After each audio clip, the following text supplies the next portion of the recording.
Welcome back to the Growing Band Director Podcast here at Midwest 2025 with Heath Wolf. Heath, how are you? Great. How are you? Great. Retired band director. You retired 2 years ago? Just this last year. Yeah. Yep. Farmington Junior High School in Utah. Yep. For 32 years. And you're married to? Christine Wolf. Yep. Who is a band director at Central Davis Junior High. Yeah. You guys are a power couple. And you're both on the Midwest Advisory Board here as well. So. That's correct. Yeah. Yep.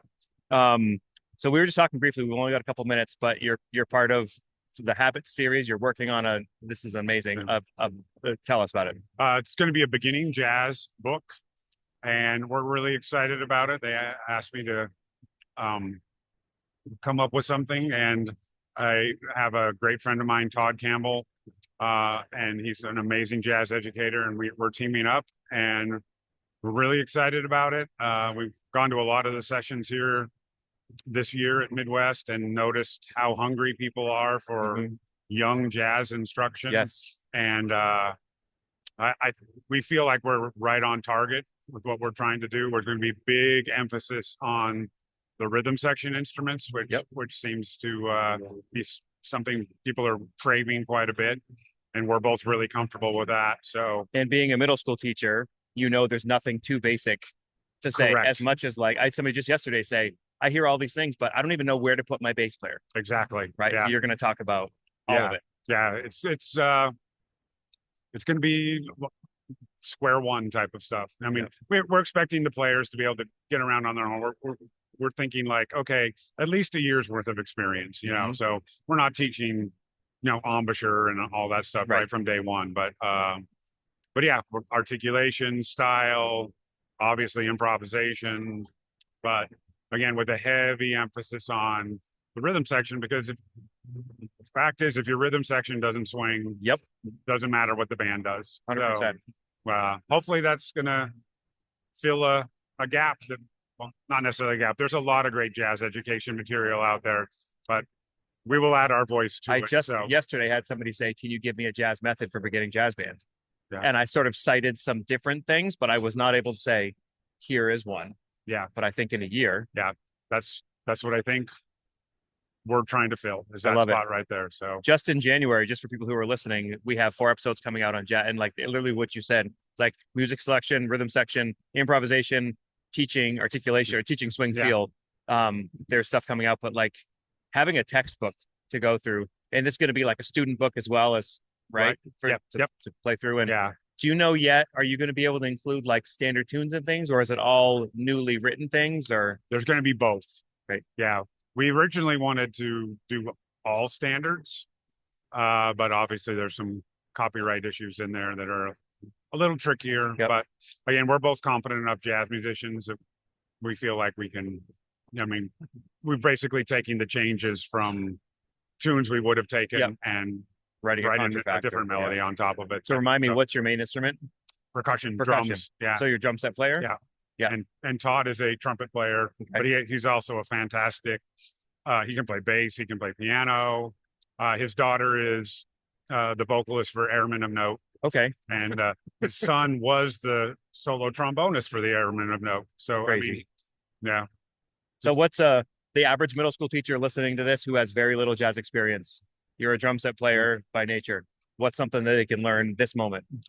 KISS. Keep it simple, stupid. That's what I was taught from my instructors, was just lay down solid time that feels good and build from that point. But all the other fancy stuff just detracts from what we're trying to do. So, I love that. Yeah. Can I ask for something to be possibly included in the book? I know you can't say yes, but I talked to somebody, I never thought of this before, literally teaching people how to count off the band. Oh, really? 1, 2. Oh, yeah, don't clap on 1 and 3, right? Well, because there's people, say you take over a band who like kind of can play, and then you start conducting them, or you start, like, they'll tune you out right away. Right, exactly. So I don't know if there's a way to include like even how to count off a band, but some people don't know that. Maybe we could, And then now you said it, we probably will. So, well, Heath, thank you so much. I know you got to run. Yeah. I'm looking forward to the book. Appreciate it. I love your podcast and hope it helps as many people as possible. Thank you. Welcome back to the Growing Band Director Podcast. We are here at Midwest 2025. This is day 2, Thursday, the 18th. I'm here with Terry White. Terry, how are you? Great. Always exciting here, that's for sure. People don't know Terry's name. Lots of charts for all levels, but the published ones, people know you mainly as younger band writer. What are some things that you're looking for when you're given an assignment, say on a standard tune, and they want, grade 2 versus grade 1 versus like, what are you looking for? And like, I guess I start with a question. How do you try to get the essence of the tune to stay the same while trying to arrange a chart for a very young band? Right. Well, the melody is most important. And I'm a big believer in trying not to change somebody's melody if possible. But sometimes if there's a rhythm in there that they're going to trip over, try to do it without, ruining the composer's intent. Can you give an example of a rhythm and how you might fix that rhythm? Fields of Gold. Yep. You and I had that discussion about that. I sat down with Brad Chomsky and we listened to the melody, and we were trying to find trouble spots that we knew from our experience kids would misread that rhythm. Yeah. And not miss it by a lot, but you don't want to spend a lot of time on that. And if you let it go, then you own that wrong rhythm. So we kind of, if we change it to this, the kids will play this what right. What was the rhythm? Do you remember? No, I don't, because there was quite a bit of easy syncopation in that. And since you're not really using the lyrics in an instrumental piece, you don't have to be as concerned. Right. But once that's settled, then you look at how complex the harmonic scheme is, remembering that you have kids that can barely play 2 and 3 note voicings on piano. So you don't really dumb it down. There are chords you can leave out and that you might put in for a more experienced band, some passing chords. And then the stuff that you write behind that, I think that's important too. You don't want it to get in the way. You got to think of the director who's going to try to rehearse all this. And if you have a lot of things that a more mature band can handle, a younger band, it's chaos. And you end up doing traffic control. So, that's the way I've always done. And of course, when you deal with marching band, that's a whole different thing. An example I think of a rhythm is Mike Sweeney has a chart on It Don't Mean a Thing If It Ain't Got That Swing, right? Most people know that chart. If you don't, you should listen to it, because the original doo-dap, doo-dap, doo-dap, doo-dap, doo-dap is like a 3/4 feel over 4/4, but his chart is doo-dap, da-dap, doo-dap, da-dap, or something like that, where he changes it to make it easier. Right. But it still works. And there's some writers will take the melody and really make it what I would say straighter rhythmically. Yep. And then kids can play they can play swings. They can anticipate.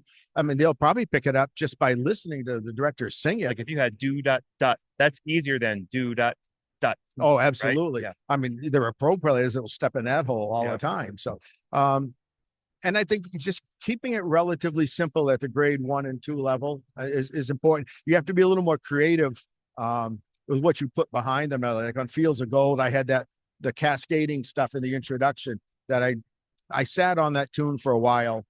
And then once you figure out what you're going to do, then it just sort of writes itself after that. And then you got to think of the keys. The first obstacle that any editor is going to look at from a publisher standpoint is ranges.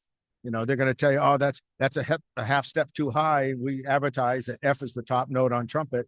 And, Mike Sweeney was a little more flexible with that because, change that note, you just changed the melody. Yeah. And others, it's no, we've got to find an alternative. So you might give them an alternate note to play in a little. One thing that I know that's a publisher thing, but Crystal and I have talked to you about this a lot, and I think you're in agreement as well. The top trumpet note could be a D or an E. Like that's everybody's aware of that. But then finding a chart that doesn't have high F in the trombone, right? Like people should think of the top trombone note as the same as the top trumpet note, right? Because they're basically in the same spot. For a while, it was really hard to find charts, because you voice it. Say it's 3 trumpet parts, but the third one is optional. Say you want like a D in trumpet and then a B flat, well, you're going to want a high F in the trombone because that fills out the G minor chord or whatever that is, right? So if I'm starting, I start with whatever publisher it is, their grade 1 template. And if the third trumpet is optional, it doesn't even appear on my score. Yep. Until I get the whole chart written, like for small band, and then you go back and put those things in. Because if you don't do that, you're going to just forget, and you're going to start making that third trumpet note fairly important to what's going on. And the other thing is, and we've talked about this before, even though you're writing for grade 1 and the tenor 2 part might be optional, don't make it boring and try not to get it to jump around too much. You can keep that line smooth if you take the extra time and find the important notes that you want to keep in the trombones or even in the trumpets. yeah, it's tough. You also talk about changing backgrounds, like because when you're writing for young jazz band, you have to put in backgrounds because Yes. if people don't know this, the less experienced your solos are, the more confident you want them to feel by giving them more backgrounds to play. Correct. But if you're playing in a chart that has a lot of backgrounds, like backgrounds right away, there's no space at all for them to play, but you have some decent soloists, just take the backgrounds out and the Absolutely. chart still works just as well. And again, you and I both experienced directors saying to us, "Oh, you can do that." Yeah. Yeah, it's your chart. Make it work for you. Yeah. I'm not a huge fan of backgrounds at grade 3, 4 level because the kids are more developed as improvisers. The backgrounds will sort of just get in the way, but they're definitely necessary in grade 1 and 2. You got to have those. And it's also reverse. I've had, as you've heard, I've had bands that have played 3 and 4, but the soloists aren't as strong. We're like, that's where you add some backgrounds. Sure. Yep. There's ways to do that. And you can also, I've lately started to write the backgrounds so you can almost orchestrate what you want. Sax is only because it's a trumpet solo. Yeah, Or, and even if you double, say, alto 2 and trumpet 2, well, maybe just have alto 2 play it, that particular line, in 2 and 3 parts. It changes the color up, and I think it's a little more challenging, but hey, that's what we're here for, and whenever I ask a composer in the jazz side of things, how does somebody know what they can change in your chart and what they can't? The answer is usually something like, as long as it doesn't change the intent of Absolutely. the chart. Yeah. I would much rather have someone play one of my charts, make some adjustments to make it. I mean, oftentimes I've gone in and heard the saxophone players on the melody play the wrong rhythm, and they're married to it because they've been playing it wrong for so long, and the director didn't pick up on it. I'm not going to try to fix that, not in a 1-hour rehearsal. Like a Caracas is an example because there's a lot of syncopation in that. But if you teach it to them correctly right off the bat, then they'll own that. But and I walked in, well, I'm not going to. Another way to try to avoid that too is make sure you're listening to the chart a lot and the kids are listening to the chart a lot. So then somebody's going to recognize that's wrong, or maybe at some point you don't let it go because you know the chart so well. Listen to the demo, and also, there's a lot of great charts. There's charts by Duke Ellington, others that almost a grade 2 because they're there to feature soloists. So the chart itself isn't that hard. But in the younger generation of teachers, you got to take the time and go back to listen to Duke play that. And even though it might be a published chart that somebody's emulating or imitating, you got to listen to the original. So often I'll ask somebody and they didn't listen to the original. And in one case, it was a ballad where they were playing swing 8th notes, even 8th notes. The score didn't indicate, but if you'd gone back on YouTube and listened to I forget who the band was, and those are even 8th, because there were some figures that didn't even lay comfortably when you play it swing. Another thing that I would ask publishers, which I know sometimes you just do what the publisher will accept, and if they'll take it, that is what it is. The amount of times that the piano part is 2 grade levels harder than the rest of the jazz band chart, because and I know you say it like, starting in 6th grade or whatever, you usually have a piano player who's been playing Chopin or whatever, and if that's the case, fine. But the ability to have 3-note voicings, 2-note voicings, and make them work, is really big. You could write out a Oscar Peterson part for kids, and they've got the chops to play it. But if you give them what notes to play, they still don't know what rhythms to play because they're not listening to jazz 24/7. If they're written in the whole note, right? You give them whole notes, or there's a couple of publishers where it's 3 notes in the right hand, your left hand's tied behind your back.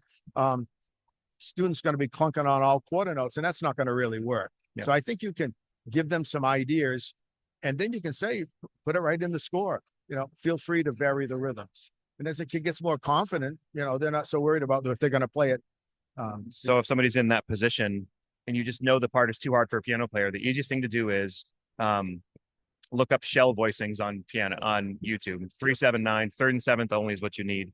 And then just take the chord progression and rewrite it, like get rid of the entire piano part, just rewrite the chords with 3rds and 7ths. It doesn't change the chart at all. The other thing you can do is when the piano player is playing with the band, don't play. Absolutely. Unless they're bored because they can play everything, then go ahead and let them play. But focus on the stuff that fills in. My wife's not a musician. We refer to her as a civilian. And she often said, why would anybody want to play piano in a big band? You can't hear them. I said, you can if they play in the right spots. And, you would see these kids who work so hard to get all these voicings, and the band's playing this shout chorus and they're doing all this stuff. Okay. doing it for your own enjoyment. That's a lot of extra work for something that's not going to produce that much. Practice what you're going to play behind a soloist, you know. And if anybody's looking for advice, Terry's a wealth of knowledge. So reach him out on Facebook or. Yeah, I mean, don't be afraid to contact some of the writers. We had that discussion, you know, often with, you know, if you're not sure about something, I get emails all the time about a note, and it's, you know, usually not a wrong note on the page. Just have to explain to them how to temper that note or that voicing. You know, often I can't think of a writer that we're associated with that wouldn't respond back. Yep. You know, they're all great guys and they want their music to sound good. Is there, if I asked you on the spot, like a chart coming up that's coming out that you think people are really going to like, that like you want to say, there's a chart coming out that people maybe don't know is coming out that you have? From me? Yeah. Well, the one that's getting performed this afternoon, Kicking the Can, it's a grade 1, laid back, teach all the swing rhythms you want. That's an original tune, right? Yep. Yep. Yeah. And the intent, especially with the title, you know, we were kids growing up in the neighborhood, you know, we didn't have internet. We barely had TV with 3 channels. Yeah. So you're hanging around on a hot summer's day and you're just looking for something to do and not get into trouble. You know, someone find a can and we're kicking it around back and forth. And it's, you know, a laid back hot summer day, kicking the can. That's all it is. And try to incorporate the most common swing rhythms so the kids can learn that with the appropriate articulations. And then next year, the chart you helped me with, the sermonette chart. Yep. You know, I've really grown to like that chart, especially with some of your suggestions. I think that'll do pretty well. It's easy grade 1. Love it. Yep. So thank you, Terry. Yep, my pleasure. Welcome back to the Growing Band Director Podcast. This is Thursday of Midwest, and I'm here with jazz band writer and past owner, correct, part owner of Kendor, Jeff Jarvis. How are you, Jeff? I'm doing great. It's good to be back. I haven't been at the Midwest in a few years, and it's I haven't been here since it moved to McCormick Place. That's how long it's been. Yep. So it's been a while, and it's great to get back here. And I've already seen several people that, you know, some of the old timers that I knew back when I was in publishing. So it's great to be back. Who were they? Oh gosh, just all kinds of people from Pepper, from JW Pepper. I've seen a couple of people from the other publishers. Of course, the people from the instrument manufacturers at Yamaha and at SE Shires, which is, I'm an artist for them now. And You're a trumpet player. People don't know. Yep. Yeah. I'm one of those people that made the mistake of playing trumpet, just like his father and just like my uncle, and whole family was in music. I had no choice. Yeah. And you teach at Long Beach University? Yes, I'm at California State University, Long Beach. Okay. After I was in publishing from 85 to 2005, then I had a chance. I had always loved doing clinics and, you know, in all states and stuff. And so I decided I'd like to teach full time. And I was offered a position in Long Beach, which making a decision for moving from Buffalo to California was a very difficult one, I must say. It was, but I've been there for 21 years now. So, and I'm loving it. So you're an East Coast guy originally. I am. I grew up in upstate New York, and I spent a lot of time in Philadelphia because I went to a military academy there on a band scholarship. Stayed in Philly for a few years, and then moved back home to Buffalo when I got a chance to buy into Kendor. Yep. Yeah. So you teach at a university, Yep. professional trumpet player, of course, writer. Can we speak to trumpet players in the middle school and high school jazz band? Absolutely. Like what's some things that they need to hear, the directors who maybe are not trumpet players should know to help their trumpet players be successful? Well, I think one of the hardest things right now for band directors, because I do a lot of clinics and adjudicating and so forth, and I think it's all the distractions. I was just talking to a guy that used to be a counselor at a music camp. I did international music camp in North Dakota, and he said that they're still running the camp old school. And I said, what do you mean old school? He says, nobody's allowed to use phones or anything when there are no social media. It's a completely tech-free week when the kids go there, and they are focused on music and only music. I think the hardest part for directors now is trying to get students off their phones, even in the middle of class. I remember even when I was in college, I couldn't practice in my dorm room because the TV was there and the computer was there. Yeah. The minute I went to the practice room, I could practice for hours because there was nothing else. There was no distraction. Now there's the phone, so there is something else. There's some very, very dedicated music educators that are having a rough time just keeping their students engaged. I mean, the type of advice I have has it's so far as little to do with music. It has to do with trying to get the attention of your students. And it's very difficult nowadays. It's a lot of distractions. I mean, it's at the point, it's definitely a generational thing. I was talking to Doug Beach about this. He and I wrote a pedagogy book for Kendor years ago, and the second edition just came out with Excelcia and Kendor. What's it called? It's called the Jazz Educator's Handbook. Yep. And well, Doug's retired now, but I'm still teaching a pedagogy course where the students are supposed to, buy my book. And more than half of the students are sitting there on their laptop or on their iPad with illegal copies of the book, and they have no problem with that. And when the guy who wrote it is right in the room. And so it's gotten to the point where it's a total generational thing. There's no respect for, I say no respect, little respect for intellectual property. And that plus all of the distractions. I mean, my heart goes out to a middle school band director that's trying to keep, what they call herding cats. It's very difficult. But and back in the day, you'd listen to the average jazz band. I mean, the trumpet section is enormously different now. Yes. Because just the time on face, like people don't know that about trumpet, I mean, brass in general, but trumpet, like if you don't have that strength, that's why in our neck of the woods, there's like marching programs and non-marching programs. If you have a marching program, you tend to have stronger brass sections because they're just playing more time. And we don't. But I mean, I know there's a lot of my students that in the summertime, they'll do drum corps and so forth. Yeah. Having gone to a military academy for 5 years, I promised I would never walk and play my instrument at the same time again. But I do understand that having that amount of time, I mean, any of the brass players that do any core stuff in the summer, they're the strongest people in my jazz band. Yep.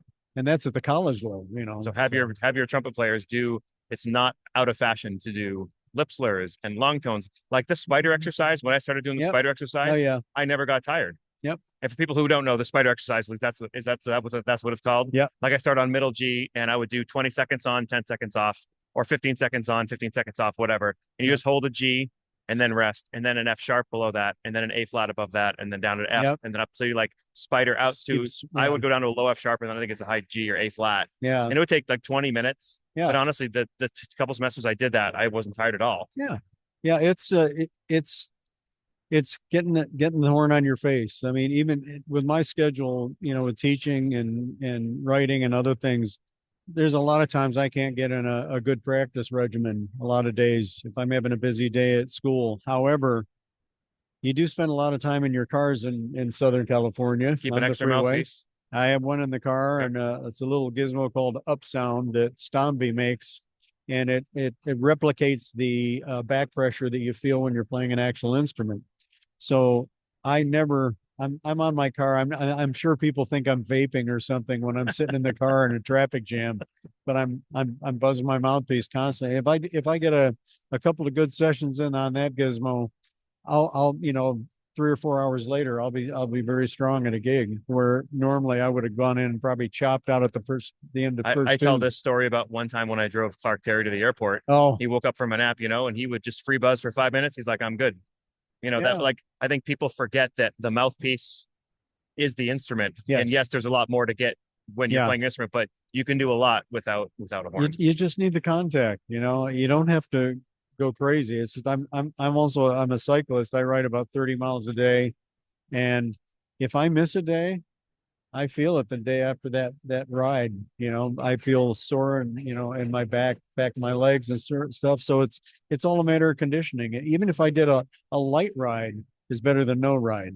And the best way to get your kids, your trumpet players, to do that is through the relationship with them, right? Exactly. Relationships don't get out of style. So finding a way to inspire them, whether it's through fun warm-ups or backing tracks or whatever it is, to get them literally. Sometimes I've even had kids that I have a hard time motivating to practice. Yeah. I don't tell them what to do. I just say, I want you to play 45 minutes, anything you want. Like even YouTube fun videos, whatever, just doesn't like matter. Physically play the horn. Yeah. That's something. They got to keep those muscles going, Some keep trumpet is better than no tight. trumpet.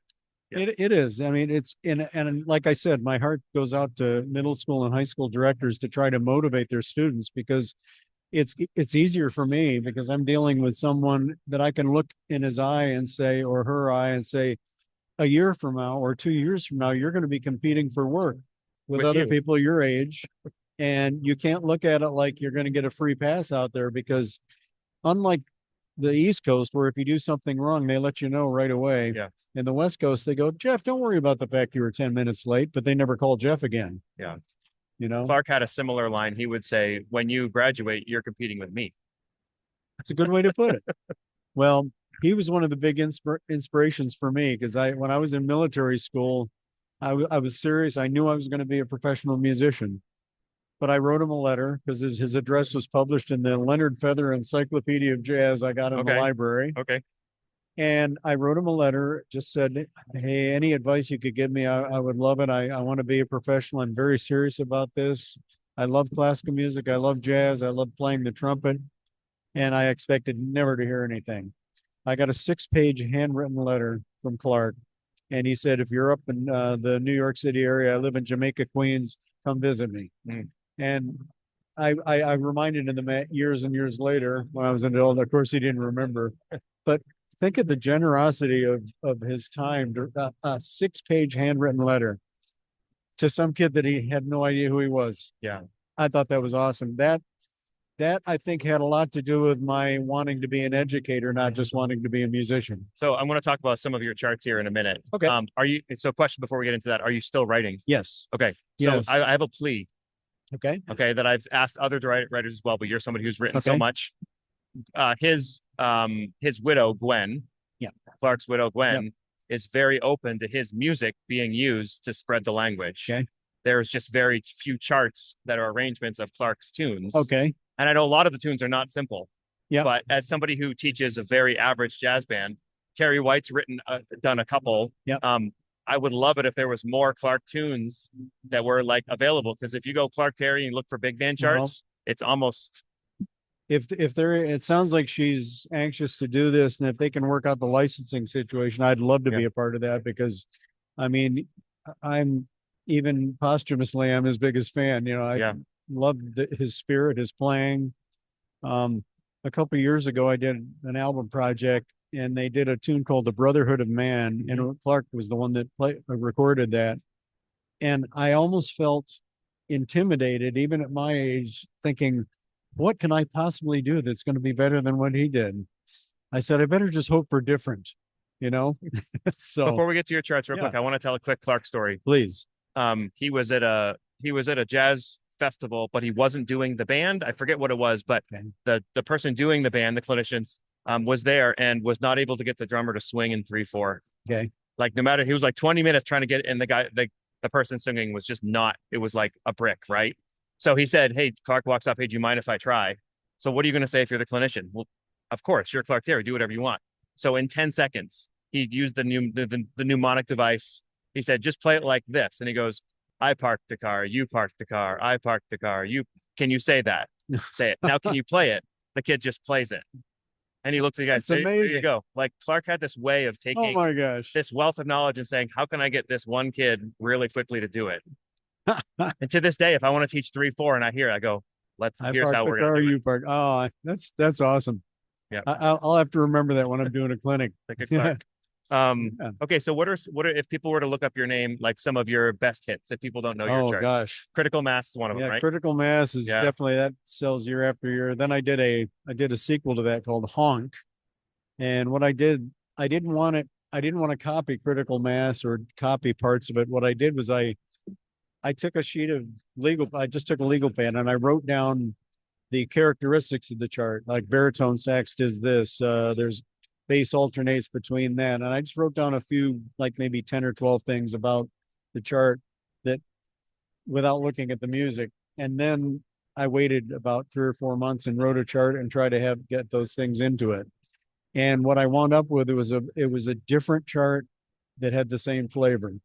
And I kind of thought that was an interesting way to go about it. Because I didn't want to plagiarize myself, you know? Yeah. Just because of the fact that one sold well, but that's been doing very well.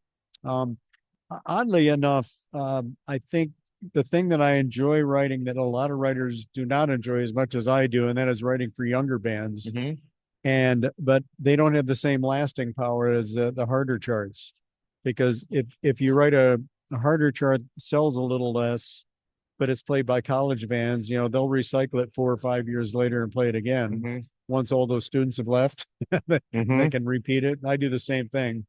If But if people are looking to have a chart written, do you still do commissions? Oh, And- yeah. yeah. yeah, I do probably a good number of commissions, and I love doing it because, and in something I teach in my pedagogy course is how to get what you want from a commission, and that is to have a good interview with the composer. Yep.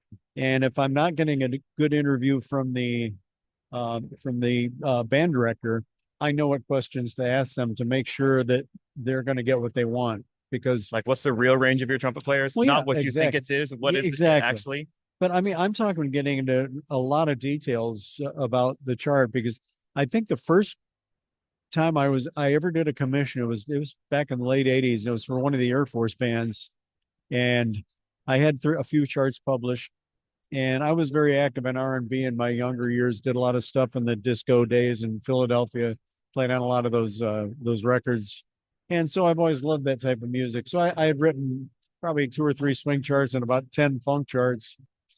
And so they asked me to write a piece. They said, well, I started asking them questions. What would you like? What, I know how good your band is, but what, I started asking what type of feel, Jeff, just write anything you want. And I wrote a chart, and he said, yeah, I was really hoping for a funk chart, because I wrote like a salsa thing for him, because they didn't play a lot of Latin music. And I won't say which band it was, but it was one of the big service bands, big bands. And then I realized I've got to really cajole that information out of them so that they get what they want. Yep. But they didn't give me any direction. And he left me on my own, and then just said, oh yeah, I was hoping for this. Well, you should have told me, So I think the interview it's extremely important. So as an experienced educator and teacher, that's the same word. So I meant to say performer. In the jazz side of things, talking to younger band directors who don't have an experience of jazz, if they're looking for a chart for their kids, like, okay, let's set aside you want it to fit your kids. That's probably a great answer. Like, obviously, we want it to fit them. What are some things that they should look for in a chart to know if it's one they should buy or they should use with their students? That is a good question. I think like I said, there's people that enjoy writing for developing bands like I do, and there's people that do it begrudgingly because the publisher asked them to. And I really wanted to write a grade 5 or 6, but he wants a grade 2 swing. Well, here it is. And what you wind up with is a chart where they're writing down to the band. And I want to write something that's going to be accessible to the band, but that's going to lift them up. And I think Sammy Nestico had the best way of explaining this. He said, as a writer, your job is not to make yourself look good, it's to make the band sound good. Yeah. And I'm sure that's a frequently used phrase, but it really makes a lot of sense. And there are times I've written something I thought was really cool, and I said to myself, 4 out of 5 bands are going to have trouble with this figure. I better make it different. So I want them to move ahead. I want them to advance their musicianship, and I want them to advance as a band. But I can't do that if I'm just trying to drag them behind me and have them meet my chart. I need to meet them halfway. Yeah, and as a teacher, we think of the same thing, right? Like, I've met people who say that. Number one, like, I want to find something that my band is going to sound good on, right? And like, if they don't sound good, they don't feel good about it. Like, people don't think they're good. Like, that whole thing is important. Right. But there's also a danger in saying never pushing them. Exactly. Right. So like, I think that's an experience thing. How do you program to allow them to stretch while keeping it in their wheelhouse? It's true. And as you mentioned, a lot of band directors don't have an extensive jazz background. So what my goal is when I write an easier chart is, let's say I'm writing just a blues chart. I'm going to make it a blues chart, but it may have an extra measure in this phrase, or it may have a little extension here and there, or there'll be some cooler chords. And most people, when they're writing down to the band and writing only dominant chords, they get some harmonies that make their ears open up a little bit more. Because the reason a lot of people have trouble with certain charts is because the kids don't hear the harmony. They think they're playing a wrong note. And I found this out, and I can't mention a name, but a very, very famous writer. And I talked her into writing something that was easier. And she wrote the most gorgeous piece of music. It was a little samba. but it had very, very Gil Evans-ish harmonies in it. And the directors I talked to that played the chart said their kids had a lot of trouble with it because they couldn't hear. They thought they were playing a wrong note, and then they'd self-correct. They tried to find a note that was more consonant, which defeated the purpose. So this writer's approach was, well, make it easy note values because they can read the easy note values, but still have some cool chords in there. Yeah. Well, you can't go too far with that because their ears aren't attuned to that yet. So, and that's something I think directors should be looking for, something that's going to make their ears open up, but not scare them. Beautiful. Yeah. Jeff, thanks so much. Oh, Appreciate it. This has been awesome. I enjoyed it a lot. Welcome to the Growing Band Director Podcast. I'm here with Mike Perez. Hi, Mike. How are you doing? I'm doing great, Crystal. How are you? I just met Mike like 5 seconds ago. Yeah, and like maybe 7. we have a lot in common because he is a middle school band director. Just recorded a session with Kyle that you guys will all hear, and it's fantastic. But we were just talking shop, as you often do with people who. Oh, it's episode 301. Kyle just gave me intel. 301 is the one you want to listen to. But he also has an Instagram channel. So I wanted you to kind of tell the people about your Instagram and what you put on there and how it might be helpful to people. Yeah, so it's called Mastering the Young Band, and it's I have an Instagram channel and then also YouTube as well. The YouTube videos are a little more long form, anywhere from 5 to 15 minutes, and the Instagram are almost all reels. Just short, usually 90-second or less, just little tidbits. I'll be teaching my kids, and I'll kind of go, "Hey, that'd be a great tip to share with people." I'm sure with you, Crystal, too. Most of my tips I've stolen from people. Yeah, all of my tips are stolen. I have no original thoughts whatsoever. There's nothing original in the band world. There really isn't, except maybe tuner caddies. That's pretty new.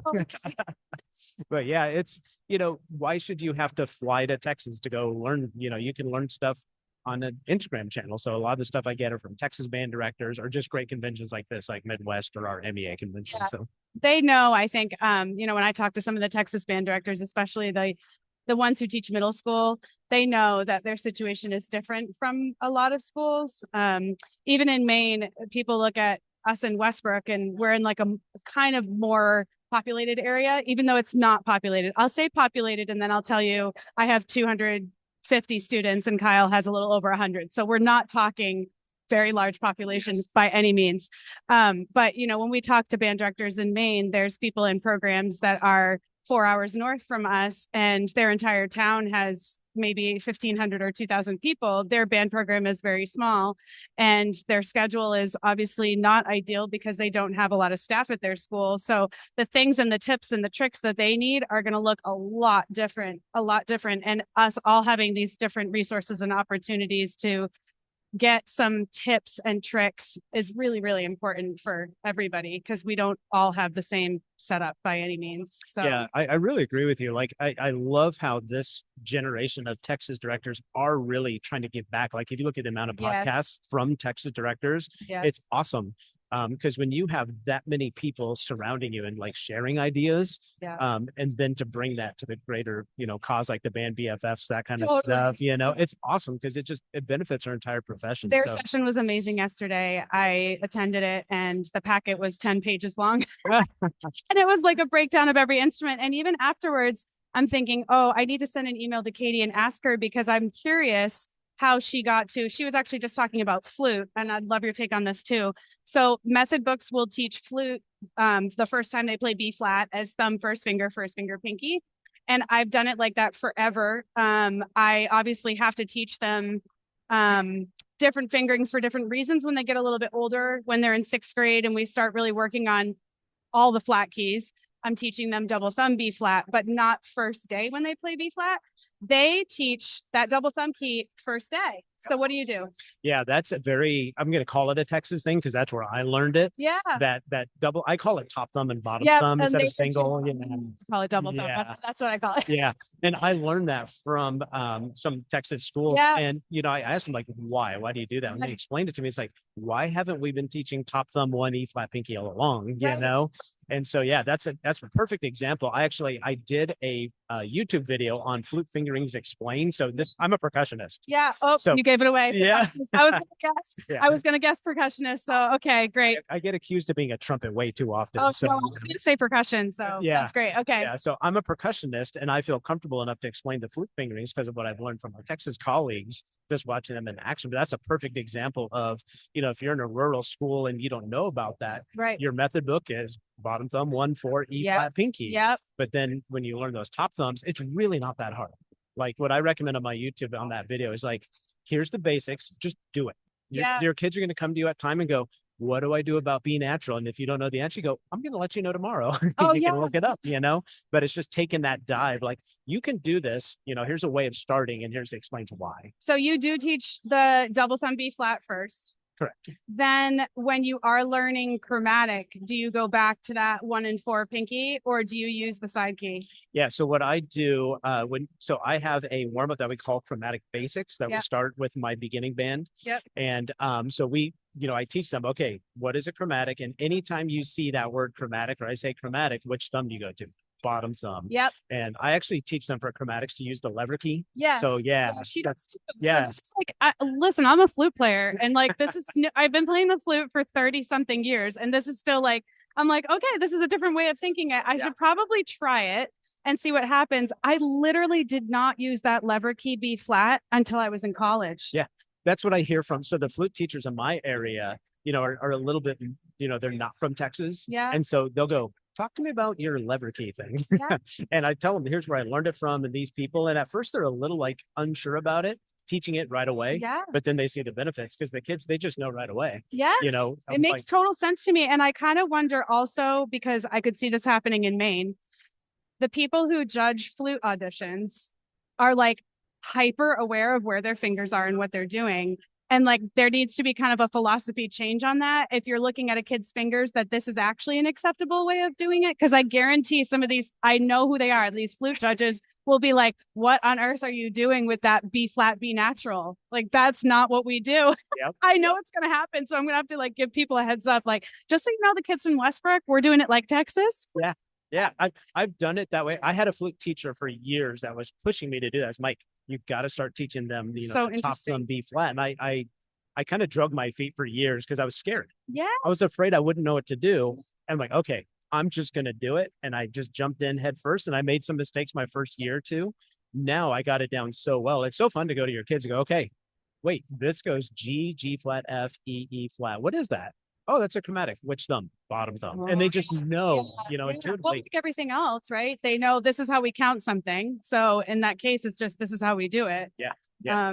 I asked this question, you respond with this answer. Like we do that with other things. Yeah. So Yeah. totally makes sense. Yeah, that's a perfect example. But yeah, it is so fun to see, some of our Texas colleagues really giving back to profession. Totally. Because it felt like for a while during my career, it's like we have this secrets and we're going to hold on to them. But I don't feel that at all anymore. Oh, it's so great. Yeah. What state do you teach in? I teach in Colorado, Fort Okay. Collins, Colorado. That's northern. We're about an hour north of Denver.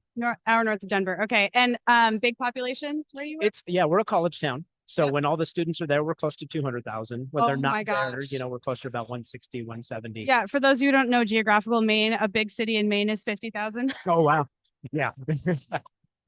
World up there. But yeah, I mean, like I said, kind of in the intro is it kind of doesn't matter what your population is. Like these kind of techniques are going to work for your classroom if you have 3 kids in it. So I love that. And I'm glad that we have this platform to share things like that. So Yeah, and it's little things like that I love putting on the YouTube and Instagram because they're just little things you may not know or have learned, or maybe they've glossed over it for one day in your methods classes in Yeah. college, and then when you're out there teaching, you forget that stuff, and Yeah, so you're sure. always constantly learning. But that's a perfect example of something that you can show somebody on a video and they can go try it, and then they can always reach out if they're not sure about we could something. go down a rabbit hole of method books too. So now as I'm talking to you, I'm thinking like, all right, what method book do you use and why?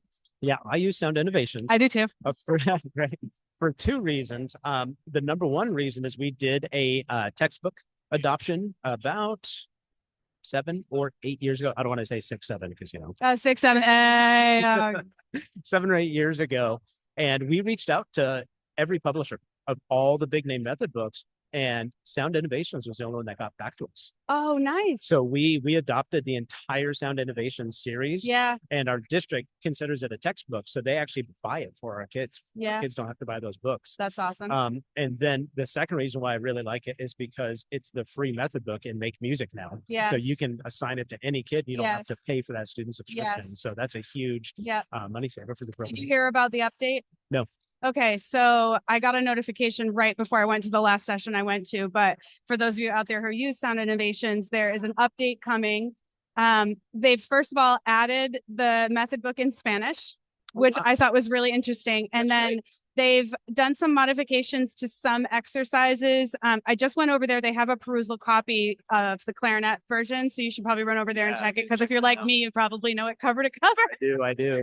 Apparently there are some very positive changes for the percussion method book. They don't have that one. It's a clarinet method book over there, but you'll see it. There's a couple places where ties are taught. They're using some different songs. On the 5-note page, there's a couple of different things that I saw.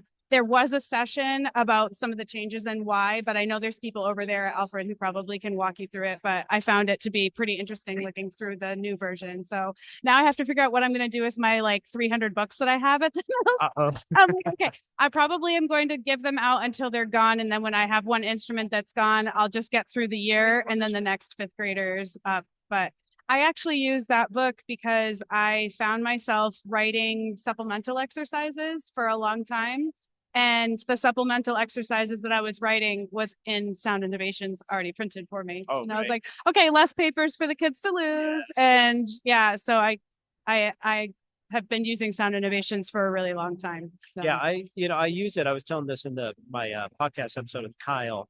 I really think of my lesson plan is in 3 parts. One is, your kind of rhythm teaching. Yes. The middle part is your technique and warm-ups, that kind of Yep. thing. And then I really just mainly use Sound Innovation just for our tune reading. Yes. So I skip around that book all over the place. And I really like that they don't teach slurs too early in that book. Yep. There's a ton of 5-note tunes that are great in there. It Yep. does not progress quickly at all, Which is why I love. picked it. Yeah. Yeah, I see my kids twice a week, and I found it to be really important that they repeat things that they teach and don't go too fast through stuff. So, Yeah, it's very repetitious in that first half of the book, Yeah. which I love. That's what they need at that Yes, point. for So, sure.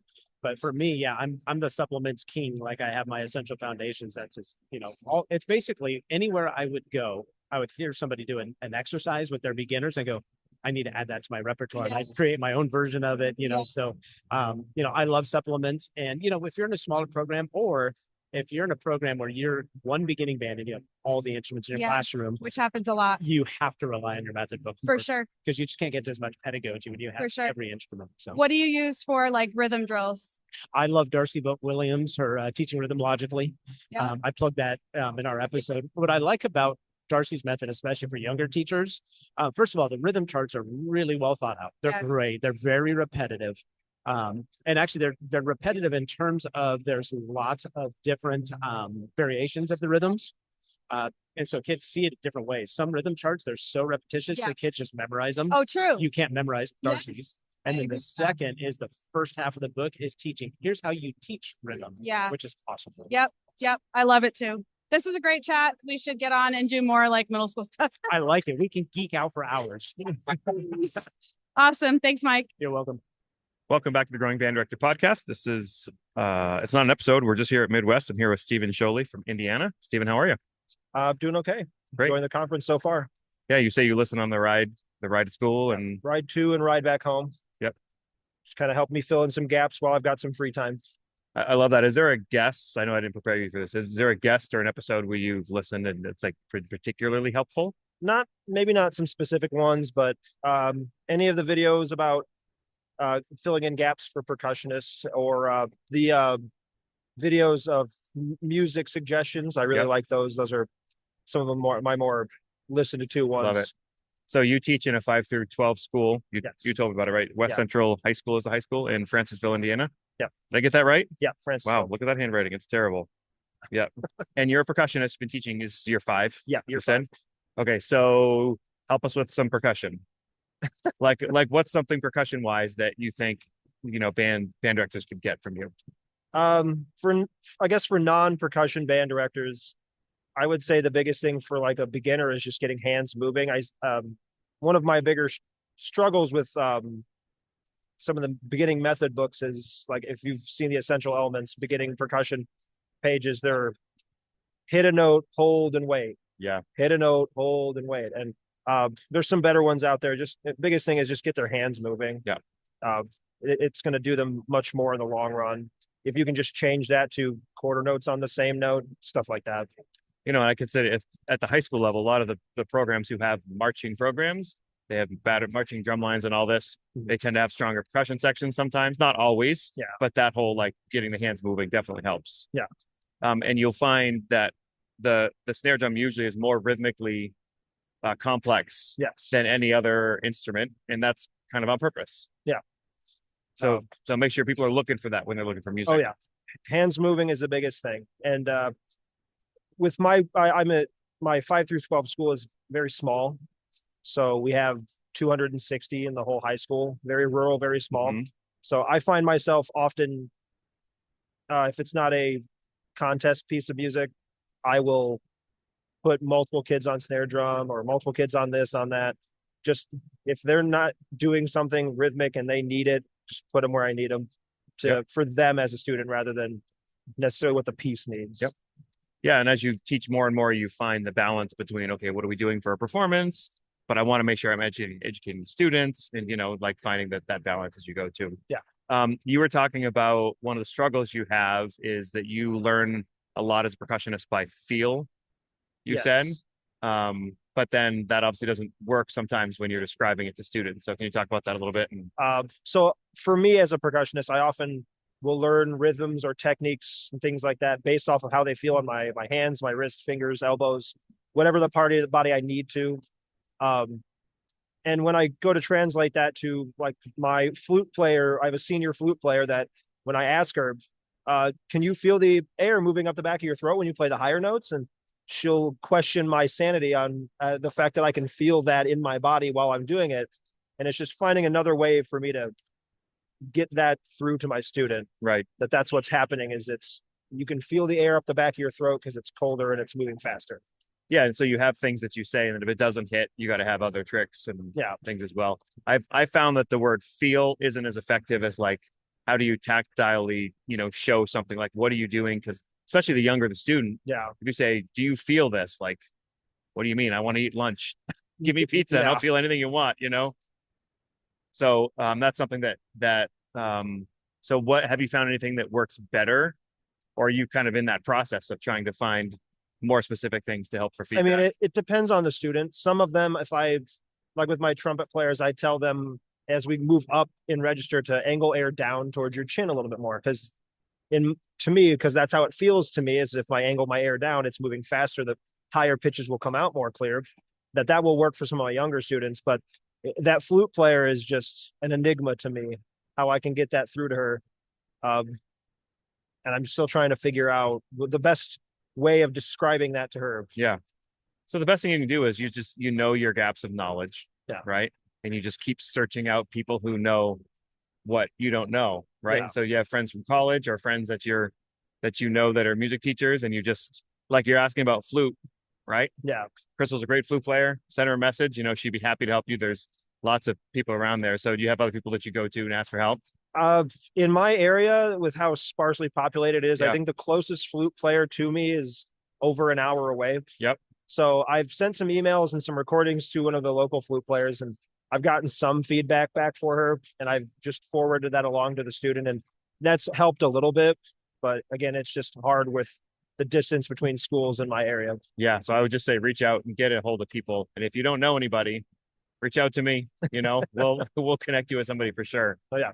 So I love that you're teaching. You know, just keep going and keep getting better. Like I remember being in my 5th year and talking to somebody who'd been teaching 25 years or whatever, and I was like, "How do I get my program to be like yours?" He's like, "It took me 25 years, and we're still growing." Right. So don't try to do it all in one day. Yeah. Just try to learn a little bit as you go. And YouTube is a great source. Oh yeah. You got a piece that you really liked doing for band?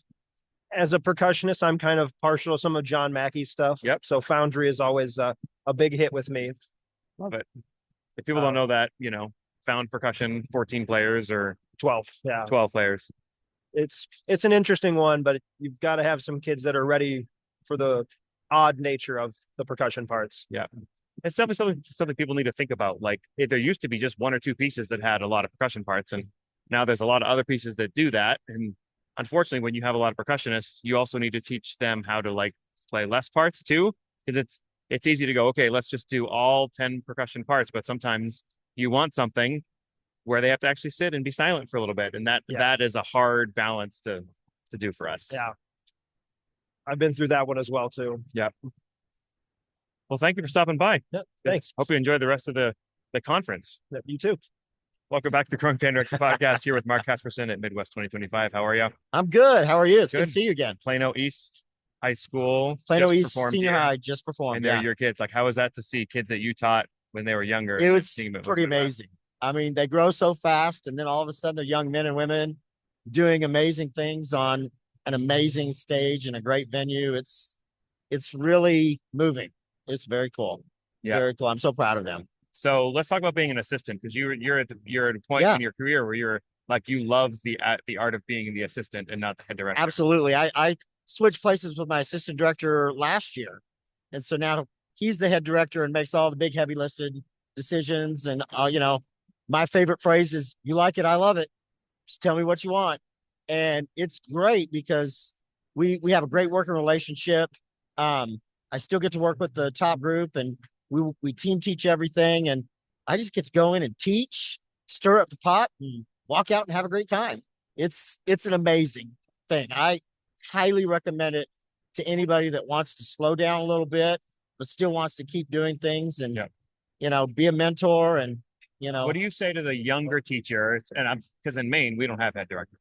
We're just teachers, right? Yeah. So, but in a place where they know they're going to be a head or an assistant or one of the assistants, somebody young who's driven, who wants to be really good. Yeah. But you don't have to be a head director to be really good. Oh, no. Like, so how would you talk to a 21-year-old who wants to be that head director, but then not that you can't be a head director? Right. Well, first thing I would say is get rid of your ego. Don't worry so much about what you're doing, but how you can help a program move forward and do the best you can for the kids. If you go in with that attitude and will ask a lot of questions and not be afraid to say, hey, I don't know, or what can I do better, or how can I get better? There's so many great directors out there that just want to help. And, just ask questions, and don't be afraid to ask. Don't be afraid to say, what can I do? I think that lesson of it's not about you. Yeah. Ben Zander has this thing on TED where he's like, the conductor doesn't make a sound.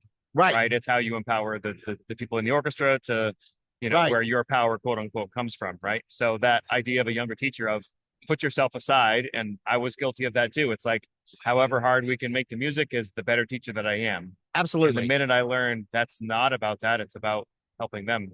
I tell my kids all the time, I'm on the podium, but this is our rehearsal, and we need to move forward together, because if we're not moving forward together, we're staying in the same place and we're not getting any better. And the kids really dig that. I mean, I think one of the hardest things I ever did was giving up a little bit of control to the kids and trusting them to rise. And that was an aha moment for me when they started realizing we really are in control. We really can make a difference in the music. And it's so much more fun when it's collaborative and you're just facilitating and not dictating a rehearsal. So I have a moment that just speaks to me when you say that. And it just happened last month. Uh-huh. So I had it got to a point, I got shingles last month. Oh, so no. I'm like home for a couple months. Oh, I'm so sorry. Not a couple months. That'd be bad. Couple of weeks. Yeah. Right. Our 8 rehearsals when we had football happening at the same time, turned into way less. So I come back the week before the concert. Of course, I'm stressing the whole time because there's a concert coming and I'm not there to rehearse it. And sometimes they're doing sectional, sometimes there's a sub, sometimes they're just there. Like, who the heck knows what's actually going on? Yeah. So I come back, and of our hardest piece, I was kind of said, hey, we're probably not doing that. I planned on 8 rehearsals, and without that, I don't know how we would do it. And they were kind of bummed. And I said, well, we do have 2 more rehearsals. Like, let's see. And by that day before, like, we spent probably 40 minutes on this piece. And the rehearsal before, I got chills. It's like, I need to learn to trust you guys more. Absolutely. Absolutely. And, the problem is that hasn't always been successful. So when you get good at rehearsing a band, you Yeah. know that's a strength of your program. It's like you being a good teacher. Yeah. And so doing that for your students as part of their education. Yeah. But then also letting go at the same time is like that hard balance. Yeah, it's a hard balance, but boy, if you can find it, it is so much fun in a rehearsal. I mean, it is so much fun if you can ask the kids what their opinion is on how we should shape this phrase, or, you know, how should we do this, or what do you think about this? And when they start taking ownership, I mean, you literally can go in and drop the baton and just really enjoy yourself. And it's a good time. Yeah. It's a good time. So you're doing a clinic at Florida Music Educators I'm doing a in clinic January. in January at FMEA. It's, you know, using Tuner Caddy and tuners and how to implement them in your program and what it can do to change not just the kids' ears, but your ears and make things better. And I'm really excited about it. I'm a little nervous Yep. because I haven't ever done a clinic before, but every time I start talking about it and what I think should be happening, it just comes out. So hopefully it'll go all right. Hopefully I'll be able to help So for somebody. people who don't know about Tuner Caddy, Yeah. And are not going to be at your clinic, Yeah. like, did we talk about this when we had you on in number 284? I can't remember. Okay. We talked about a lot of things. Yeah. But it's a device. A lot of bands in my area are using personal tuners, and they were on the stands and one fell off, and so it was a problem that I made a solution for. And so it's a device that sits on the music stand and it holds tuners out of the way of music. It holds a pencil, and it makes it easy for the kids to both see the tuner, see the conductor, and see their music at the same time. And so I started really digging into using personal tuners about 5 years ago. And it's completely and totally changed the way I think about teaching, you know, beginners, teaching intonation, teaching tone, teaching balance, blend, dynamics, everything. It's all about getting the ears going. And that first step of having kids identify whether or not they're playing something in tune, which can be a visual step with the tuner. Yeah. It changed everything. I mean, I can't stress how important it is that you tune every day. Mhm. And not just every day, but throughout your rehearsal, check your pitch center, and it will change the kids' ears. And that change will lead to them listening to dynamics, listening to attacks, the ends of notes, the quality of sound, where their part fits in the rehearsal, because they're using their ears more. And then you start asking leading questions like, what did you hear? What did you like? What did you not hear? You know, what do you think we should do? And that just hooks them in more into being responsible for their rehearsal. Yep. And it's just, it's totally changing. I had a friend come up.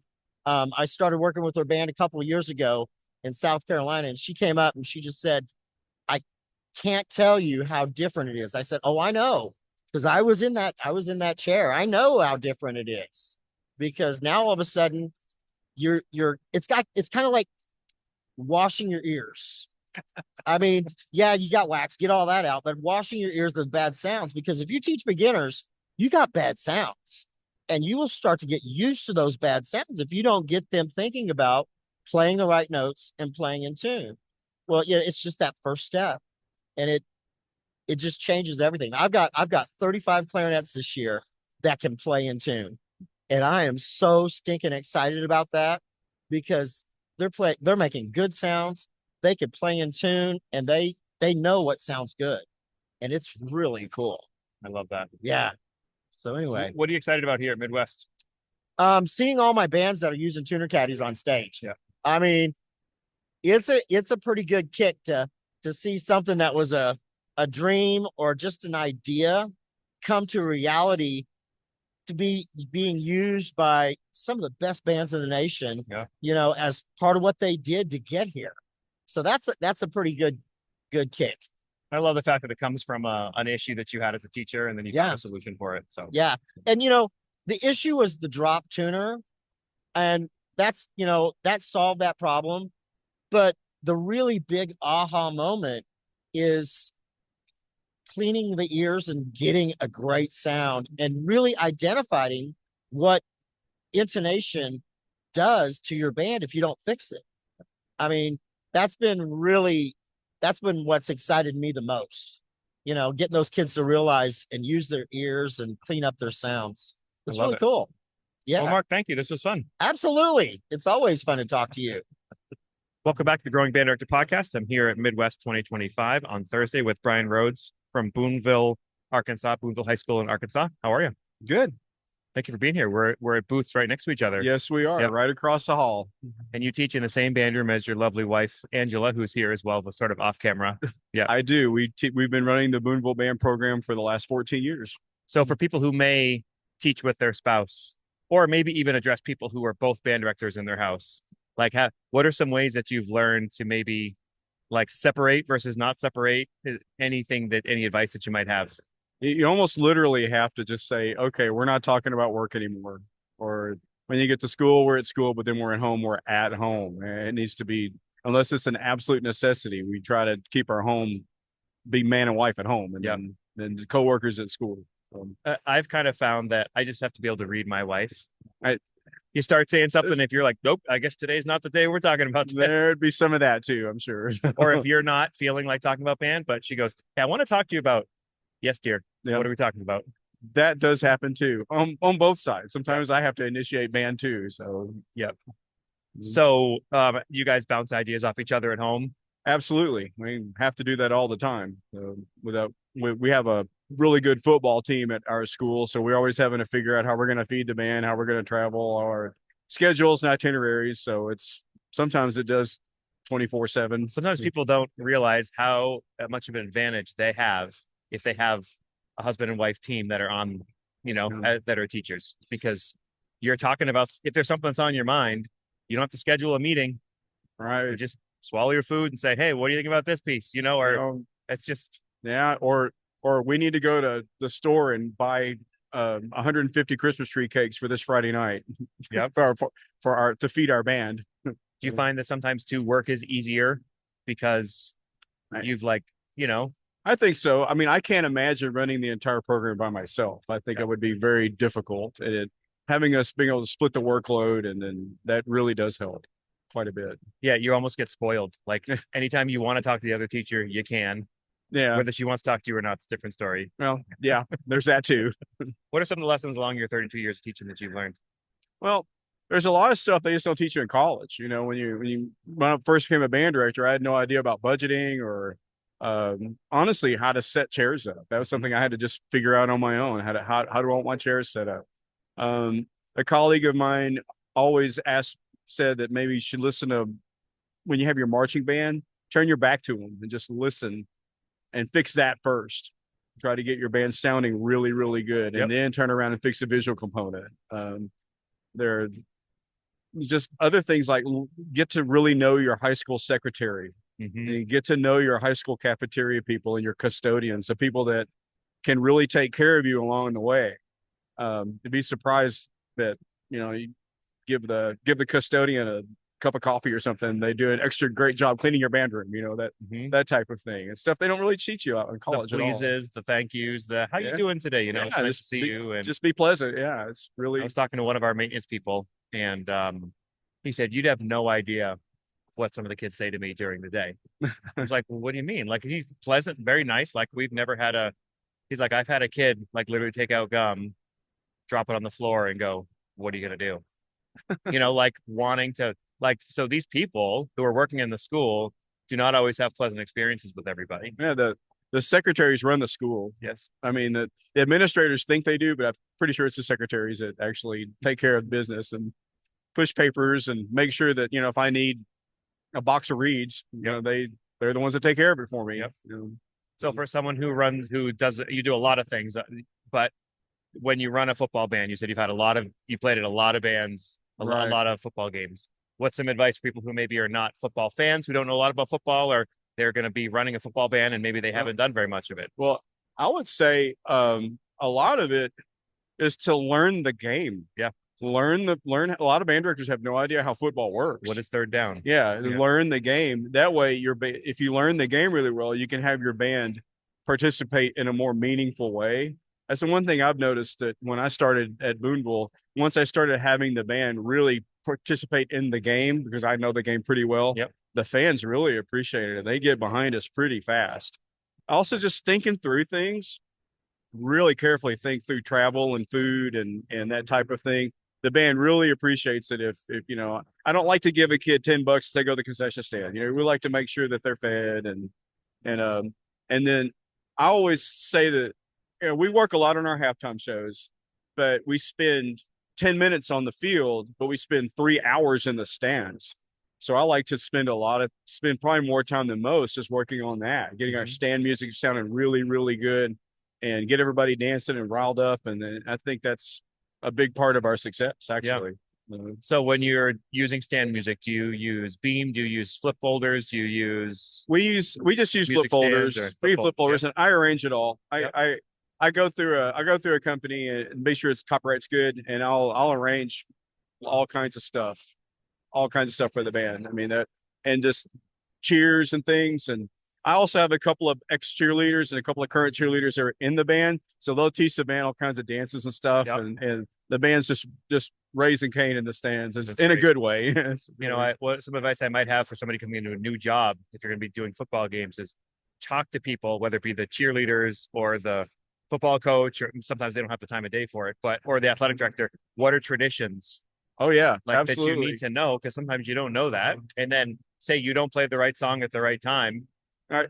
And then you're going to hear about it, but you never knew. So asking those questions ahead of time. In our first year at Boonville, it was one of the playoff games, and I was tired of doing my halftime show, so I just sent the band to the field to play our fight song. And the cheerleader sponsor was right there by me and said, "Hey, we're fixing to play the fight song. If your cheerleaders want to run out and do their dance with us, that'd be great." And she was like, "Really?" And gave me a wide-eyed, you know. And I said, "Sounds great. Do it." So they did it. And then I had people come up to Boonville's a small town. You know, I go to like McDonald's the next day and there's people there. Yeah. And they came up to, that was the best halftime show I've ever seen from so it was, you know, doing things like that, trying to kind of get ensconced in the community really is a good thing. Helps us out a lot. I love that. What's a piece for a concert band that you really like, that you want to promote? Well, I've actually written a lot of pieces for concert band, but other pieces that I've done in the past, I loved Lincoln Legacy. Okay. It's a wonderful work by Michael Sweeney that I've played I've done for contests. And being from Arkansas, I've always done lots of, I've done Francis Macbeth pieces before, Canto, and I can't remember though but he's one that's kind of ensconced in Arkansas. You know, we've used his music a lot. Other pieces, I've always been a big Robert W. Smith fan. I've played a lot of his music over the years, and I'm currently kind of a big Brian Balmages fan. He's really good too. And I've written lots of music for concert band that I've used in the past too. So tell us about your music. Well, my music, I just try to make them just a character descriptive type pieces. Like I've written a piece called The Nile, you know, and try to make it sound kind of like that, you know, or I've written a piece called The Gauntlet, like someone's running through the gauntlet. It gets really intense in the middle. And then I've written a lot of concert marches, and we can use those at contests. So I wind up I've written one called March to the Arches. It's basically about little kids going to McDonald's. So that's cool. Yeah. So where can people listen to your music and check out your music? We have, my company is called Twin Towers Music Publications, and we have a website, twintowersmusic.com. And we also offer our music through JW Pepper as well. And you can come listen to anything there. You can listen to any of my music. You can listen to music by my son, Trenton, who's a wonderful composer himself. And we have a few other composers in our roster that are really good as well. And last name Rhodes, Rhodes. Rhodes. Love that. That's it. Anybody else you've met here that like you when you think back to your Midwest experience so far? I know we're right in the middle of it. Like, is this your first time being here in the booth? This is our first time at Midwest ever. Or anything. It's been an experience. We're meeting people that we would have never met. We've exhibited at TMEA in Texas, and we've exhibited in Arkansas and Oklahoma and Louisiana. And in about a month, we'll be exhibiting at the Four States Convention in Texarkana. But this has been huge. It's been a wonderful experience so far. We've met people we never would have met before. Did you drive or fly? We drove. How long's the drive? 11 hours. We broke it in half. We went to St. Louis first, spent the night. So I love that. Well, nice to meet you, Brian. You too. Thanks for doing this. Oh, you're welcome. Welcome back to the Growing Band Director podcast, here with Travis Weller, composer, educator, collegiate professor, honor band conductor. Yeah. And we were texting last summer, and you found the head of a dead raccoon in your mother's Yeah. Like garage. 76-acre farm, and getting everything cleaned out. Just, let's take stock of what we have and come down the attic stairs and like, there's a raccoon head. And like, didn't find the rest of the raccoon. So I don't know what was going on there, but just the raccoon head. You all can contact Kyle if you want the images. He'll share. We talked a little bit Midwest last year, and then we also did a session about lots of different things that I'm forgetting right now. Yeah. And I forget the title. 199 it was, right? It was episode number 199. Yeah. So Oh gosh. Yeah. This one is going to be part of 310, and then others probably coming out later. So, Dude, you're doing such great work. It's such a great listen, and especially if you're a young teacher, Yep. you're a young educator, and you've got to commute to work. Like, why you would not like tune in to the Growing Band Director podcast and just put on one episode and just soak in some of the wisdom, some of the knowledge that is shared. Like, I really admire you for what you're doing there, Thank Kyle. you. Like, it's such a service to the profession. And it's done in such a clever way, and it's such an accessible way. And which clever means if you hate it, you can shut it off and nobody knows. yeah, like it's like if you don't want to respond to the email, there's a delete button on your Yeah. keyboard, right? Right. And so like I do think about that a lot, because part of my duties at Messiah, mentoring and working with our student teachers, getting them ready for that last plunge, and then once they leave, they go on, and then it's like I tell them, like, listen, this line of communication doesn't close. I'm going to be your mentor for life, and I'm going to help you in any way I can. But you need to understand, you've got to initiate some contact. And I think sometimes young music educators, they're afraid if I reach back out to the people who taught me, they're going to think, oh, they think I'm not doing a good job. But the reality is like, no. They were there. They brought you along. They want to help you. Reach back out to them. Reach out to somebody who knows you, who knows where you're teaching, knows that context, and start having a conversation. Because there's plenty of opportunities to improve your craft. And sometimes it's just sitting down with an old friend who has your best interest in mind. Dunkin' Donuts, Starbucks. I'm not going to tell you where to go, but just go and have that conversation. And start it, because the worst that's going to happen is somebody you trust is going to listen to you, and they're going to say, you know what, whenever I was a beginning teacher, and I don't know how much you see it in your area. Do you see young teachers leaving earlier? Leaving the profession. Leaving the profession. I guess I haven't really seen. Yeah, I mean, I've seen a couple, but there's not enough teachers in Maine where I am to like see any trends, to be honest with you. So when people do reach out, like say their first year or whatever, what are some of those besides like find a mentor, which I think should be probably the number one? Yeah. When we talked before, you said survive. Yeah, you just have to survive some days, because there's going to be some days where you're going to do everything right, but it still might not be good enough for one person, and they're going to attack your integrity.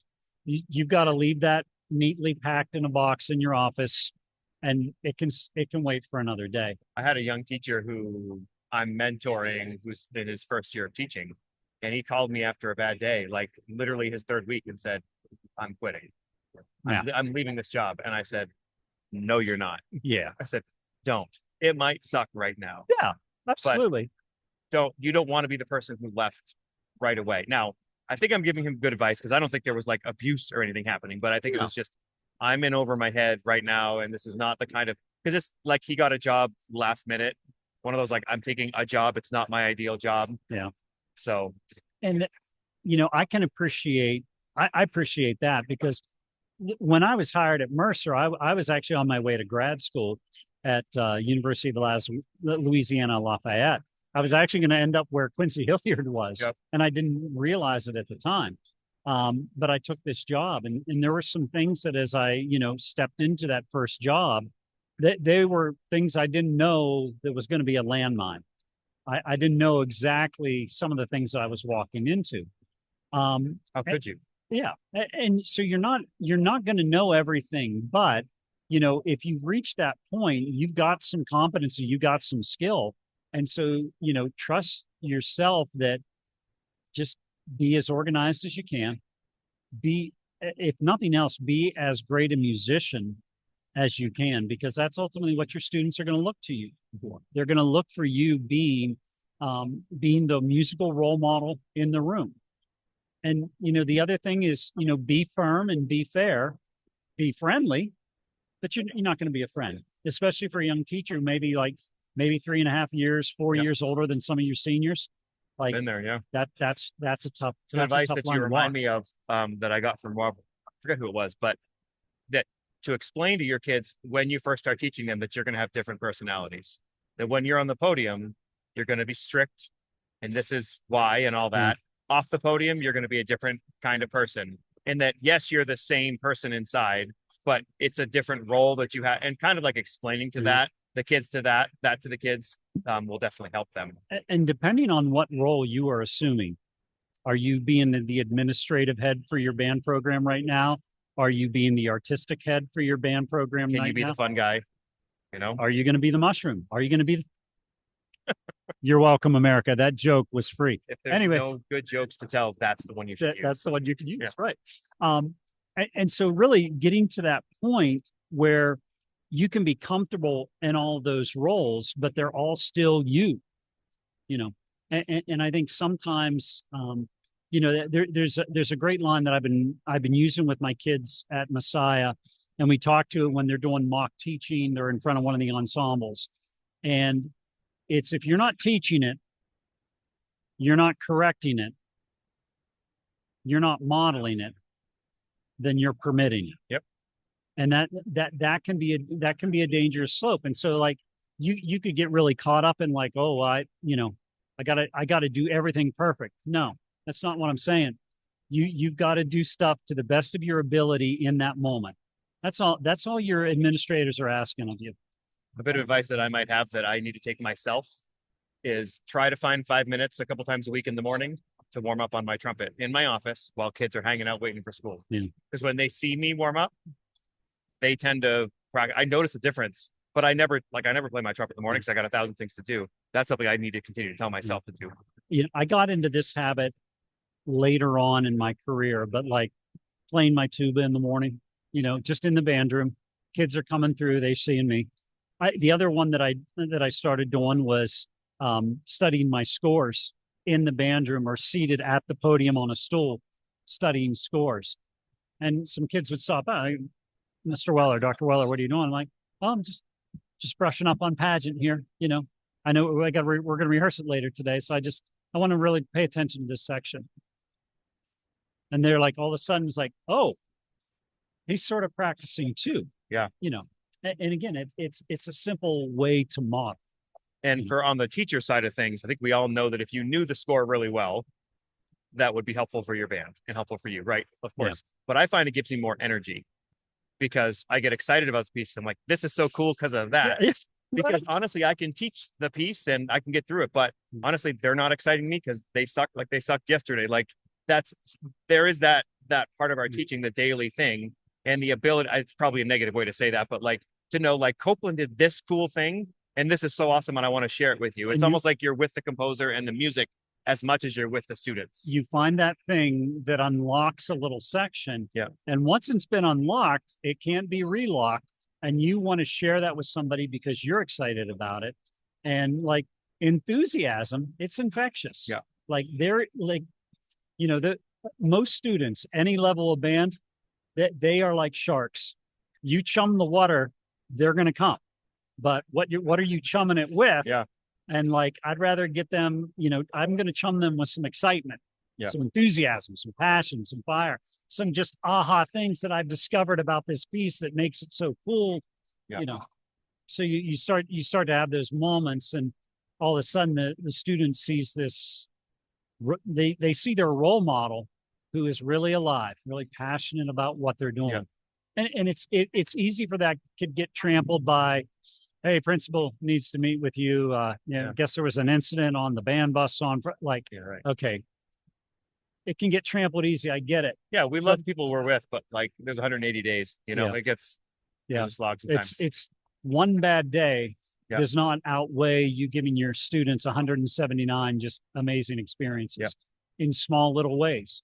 And you know, the other thing I'd tell a young teacher is if you can do nothing else in your rehearsal, just take this one little section. Just continue to polish it up and make a pearl. Because pearls don't come quickly. They take time. And then you start stringing pearls one after another. And you start getting them to be able to. Where's mine? I don't think she knew. You can edit that. You can't edit that out. Anyway, but like you start stringing pearls together after 30 days of rehearsal. Don't be surprised if you look and you're really proud of what you've done. Yeah. You know, and I think that's so important for it's not going to be a day that's going to define you. You know, it's just not. You know, careers are defined in years, not one day. They shouldn't be at anyway. Yeah. Thank you, Travis. Yeah. This was fun. Yeah. We get anything else we need to do? Man, Any other questions? Okay, good. No questions. Okay. Live studio audience and nothing. Welcome back to the Growing Band Director Podcast. This is episode, I don't know what episode it is, but we're here on Thursday, 2025 at Midwest in Chicago, here with Jerry Tolson, retired Director of Jazz Studies from University of Louisville. We've talked about Louisville and Louisville. We don't have to get into that again. We did that last year. Right. You know, there's a umpteen dozen ways to pronounce Louisville. And unless you've got a pinch between your cheek and your gum, you never say it right. Like a native. So Louisville. So we were just talking and we wanted to have you jump on and talk about when it comes to beginning jazz improvisation, especially kids usually do the note part of it pretty well, but the rhythm part is where they struggle. Right. Because the rhythm, of course, is the key to jazz. And young students often can capture one element of the improvisation, and that is the notes. Because most directors can say, yeah, these notes will fit with the chord. And especially with beginning improvisers, the rhythm thing is what hangs them up. A lot of times, if you're a beginning improviser, you can pick out rhythms from the chart as a guideline to start out with. So if there are some cool rhythms in the chart, use those and apply the notes to that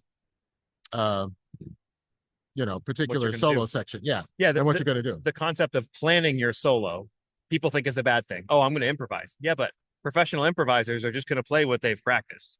Right. Exactly. And there's an old saying, nothing will come out your instrument that you haven't practiced before, or at least attempted to practice before. And so the idea of turning a beginning student loose and saying, here's the improvisation section.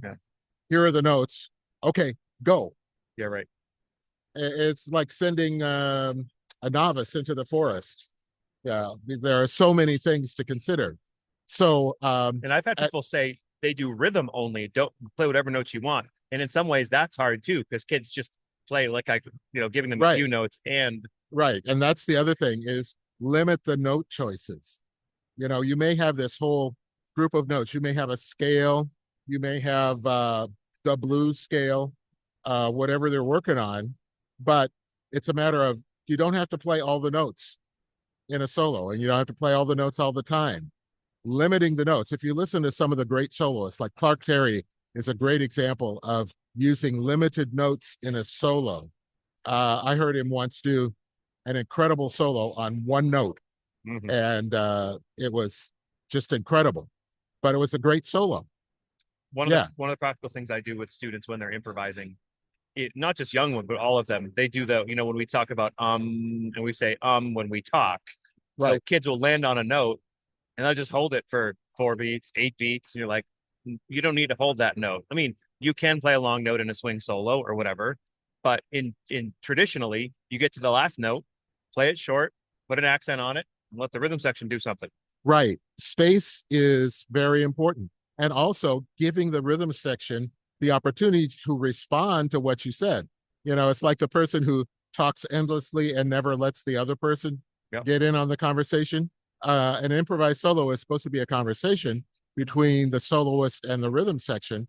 And if you never let the rhythm section talk, they get frustrated and they go, okay, all right, we're just going to be a backup track now. Yeah. And so you lose that interaction. That is the key to a lot of great solos. And so, yes, we always tell our beginning students to listen, but a lot of times they don't know what to listen for and what to listen to. So what you try to do is break it down into small sections, small pieces. Listen to these 4 measures. Find something in these 4 measures rhythmically that works for you, note-wise that works for you. And then, gradually expand the repertoire of ideas, but both rhythmically and melodically. But you got to start small. Yeah, and sometimes I'll do which is not revolutionary, but here's like one sample solo, whether it comes with the chart or you write it yourself, and the kid plays it. Great, they learn that sample solo. Great, here's another sample solo. Here's another sample solo. Like giving them a few, and then I've had kids who are so concrete they want to plan a solo, but they're not improvising yet. I'll say, great, choose any of the line 1s, choose any of the line 2s, and they like mix and match the solos into like their own little solo. Because essentially that's what an advanced soloist is doing. They're putting together pieces of material that they have practiced in the practice room, patterns that they practiced in the practice room, inserting riffs and patterns into situations that come about in charts, maybe not the same way in each chart, but similar enough that they can transfer what they've practiced to the new situation. And as a pro, you would do that instantly without thinking about it because but as a young student, you need the time to plan it. We have a lot of expectations that students will be able to do that, and they just can't. Yeah. And in a lot of cases as well, directors are also uncomfortable with improvisation. It's the thing they know about least, so it's the thing they spend the least amount of time on. Yeah. So it's hard to get results if it's something that you're not comfortable with, but you're asking your students to do it. I've heard a lot of great directors who say, when I start a chart, we start with the solo section. Everybody blows or whatever. Like we work the solo section first, and then we build the chart around that, so it's not a dip when you get there. Right, because I do a lot of adjudicating, and it's amazing. You hear some amazing bands that when the ensemble plays, it's whoa, this is the hot band, and then when the solo starts, it's like, wait a minute, what happened? What happened? Yeah. And it's you can tell that a lot of time has been spent on the ensemble and not a lot of time on the improvisation. And that's just as important, if not more important. Yep. Yeah. It's a great message. Thank you. Yeah. This was great. No problem.